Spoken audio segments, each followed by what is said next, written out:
What's up, guys and gals? And as we pass by another long workday, what do I come home and do? Well, I'll tell you. First things first, I really got to get out of these work clothes. But before I even do that, I watch an episode of Record of Ragnarok, Season 3, Episode 13. Review Pride versus Pride. Boom, boom, boom, boom. Let's go. It's a boxing match this time, except Leonidas is playing with weapons, so it is what it is. But yeah, Episode 13 is honestly so far my favorite episode, I think, of this round. Because we finally get Apollo to actually take a hit by the end of the episode. Also want to say, the opening of this season really grows on you. Might just be... Is it my favorite? I'm going to have to I don't know if it's my favorite, but it definitely grows on you. And now I really like it, and I don't want to skip it. At this point, I'm not skipping the intro anymore. I really like the intro. For the song, for everything. Like, the visuals are very basic. Like, the visuals are good, but it's very simply, here's round 7, here's round 8, here's round 9 sort of idea. Here are the matchups. There's nothing crazy in the, like, visually or storytelling-wise or up for interpretation. But the song is quite good. But yeah, back to the episode itself. Basically, and I guess I don't mind this because they're simplifying Leonidas' backstory, and I think because we spent so much time with, Qin, the Emperor China and his double backstory, we have sort of Beelzebub had the longest backstory in Ragnarok to the manga's day at this point. Still, the most amount of pages dedicated. Not even to speak anything on Tesla and Hades. The fact that so far, like, Leonidas had such a simple backstory, like a nice simple simplistic, is the fact that, hey, remember the Battle of Thermopylae, remember that stuff, remember what made Spartans famous, the 300, the movie, documents, all that stuff. Okay, all that happened, and one of the reasons it happened was because Leonidas basically said, I'm like, the gods don't help us. They've never been around. Fuck the gods. I'm going to rule my kingdom. I'm the king, and I'm going to rule the way I want to. And I'm not going to be passive when the enemies are on our doorstep. And did he make the right call? That's for history to decide. But that's basically the long and short of it. What he hated was because they do bring up the fact that maybe things would have went different had they not constantly relied on the guidance of the gods. And Apollo even admits during this episode, during this fight, after the flashback part of Leonidas is, this badass, he's really cool, and the reason the Spartans followed him was his back and stuff. It's very simplistic, but you gotta understand it's meant to be. He's a powerhouse, he's a badass, he's literally, he inspires people the same way watching a Dragon Ball, a Dragon Ball Z episode with Vegeta in the training chamber, or Goku going Super Saiyan, inspires you to work the fuck out, okay? If you're not inspired by that, I can't help you. But if you are, you get where these guys where the Spartans are coming from. They're basically like, he is our Goku, he is our Super Saiyan, and he makes us want to fight. He makes us want to work out. He makes us want to be better because look at how badass he is, And he wasn't relying on gods. He was relying on his own 2 feet, his own strength, his own, everything like that. So that's very simplistic, and after these intricate, long-ass backstories, at the time I didn't appreciate it in the manga, but now I sort of do. It's like, we already know the story of Leonidas. Changing it makes no sense, and we don't need to rehash and spend an entire episode, or episode and a half, or chapters among chapters of explaining what happened in the Battle of the 300 Spartans. We know what happened. It's just, here's the deal, we're not changing those details. It's just like, he did not follow the gods. He was like, no.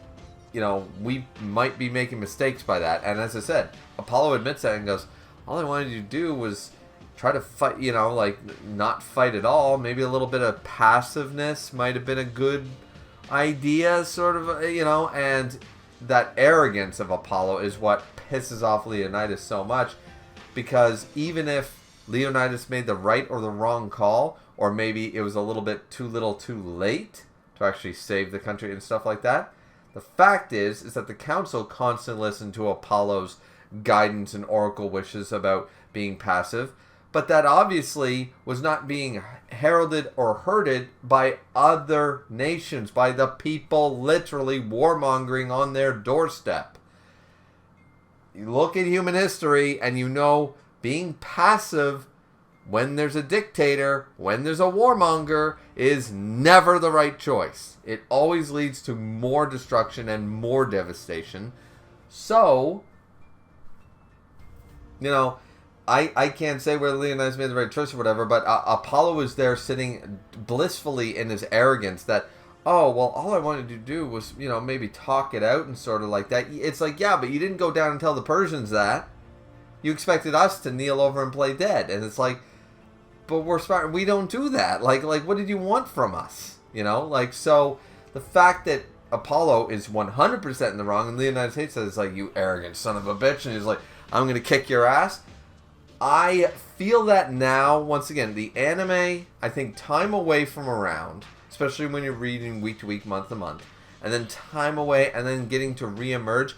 I'm not saying this fixes the round. I'm saying I have a new understanding of, because it never made sense why Apollo of all gods, why he's randomly the god of boxing, by the way. I'm sure there is some legitimacy to that, but I've never heard Apollo remarked to be the god of the sun, sure, god of archery, god of this, god of that, never the god of boxing. Never heard that one before. I'm sure it has legitimacy, but it's one of those, yeah, he's the god of 17 things, and the boxing's on the bottom, you know what I mean? And Leonidas having this relationship and why he's so pissed in the manga, it doesn't really come through as powerfully. But I think here in the anime, they do make a point to really spend a little bit extra time pacing-wise. They're not slowing down, but they're not speeding it up to get through that, to really hammer home the idea that Leonidas doesn't like this guy simply because he expected warriors to be passive with enemies on their doorstep. And because of that, his own council, the leaders of his nation, listened to him, to their folly and his own, and led to all their destruction and death. And he's not even acknowledging that he gave shitty advice. He gave bad advice to a warrior race, and that was a terrible idea. Like, you wanted to fix the problems, how about stop, go talk to the people invading my borders, So, I appreciate this a little bit more than I did in the manga. And the fact that the episode ends off with alright, he's obviously got the upper hand because now apparently he's the god of boxing, and all these attacks would do brutality. Even Ares and Hermes are noting that even with those, his divine treasure with the threads of Artemis and stuff like that, he's not able to completely block the attack, so he can't take those head on, so he's dodging and stuff like that. But between the crowd cheers and the crowd boos about this, he doesn't like that he's winning like a quote unquote a coward, and it's a strategy, like he can't win this fight straight up. That hits him in a note of pride and arrogance. Once again, Apollo's quite arrogant, and he is like, alright, no, we're going to make our own ring, here's the line, let's go, and I'm still going to win. And he has the upper hand for the most part, but of course Leonidas is banking on that. He's taking the hit just so he can grab him and take, get a double whammy in himself, and he does slam Apollo to the ground, gets a major headbutt in, completely clean hit, and then slams him with his own Voland weapon, and just goes at the end of the episode, how does it feel to be looked down upon from on high? Like, for once in your damn life, a human is now looking down upon you. How does it feel? Mr. God of the Sun always looking down on us. And yeah, I think this is the best episode for the round. Because by both reading the manga, taking a break from it, and then watching these episodes, as I said, round 9, least favorite round, I think, overall. Just the way it was handled. But I do think that I was very hasty in judging it as harshly as I did when I read the manga version.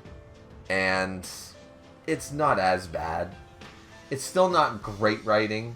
It's still, there's a lot of disappointment on so many different choices for gods, and they went with Apollo. They went with the pretty boy aspect who can fight. That trope's been done many times. And Leonidas, I think here, while the voice actor is doing a good job, and while his characterization isn't too bad, he's not the larger-than-life Zeus, Odin, Adam that we expected, the one to literally pick him up, throw him around, and be an Escanor. You know, we expected... That's who we expected. We expected domination from this guy, you know, and he's been on the back foot of this fight ever since. His weapon's not very impressive. It keeps transforming and doing basically jack shit, or the bare minimum, and that's between the outfit, the lack of actual representation, and his power being mid at best. Like, Lu Bu with Sky Eater is far more impressive than anything Leonidas has done. And I'm a big Lu Bu stan, but Leonidas should have been more impressive than Lu Bu. And so far he's not. I think that's part of what gets people, you know, feeling sour about this round. You know? Anyways, this is just me thinking out loud so far about the episode Pride versus Pride, because once again, the pride of Sparta versus the pride of a god. Pride of beauty. It is what it is. And of course, Apollo's pride and arrogance put him in the situation to get blasted in the face. And of course, the arrogance and pride of being a Spartan king is what led Leonidas to A, be in this round, fight this fight, and just everything he's done thus far. So, it is what it is. But hope you guys enjoyed. I certainly enjoyed the episode. As I said, my favorite one of round 9 thus far. And only 2 episodes left, but obviously very busy. March Madness, very busy work month, as it were, so might not get to another episode for at least a few days, if not next week, so it is what it is. But I hope you guys enjoyed this one. Don't forget to like, comment, and subscribe, and we're only 2 episodes away from finishing the season. Hopefully I get a better chance for when Season 4 rolls around. I get a better opportunity to catch up on those way faster, way quicker, and more on time than I did here for Season 3. So, thank you guys so much for watching and being patient with me. Plug, plug, plug. See you guys next time. Sayonara.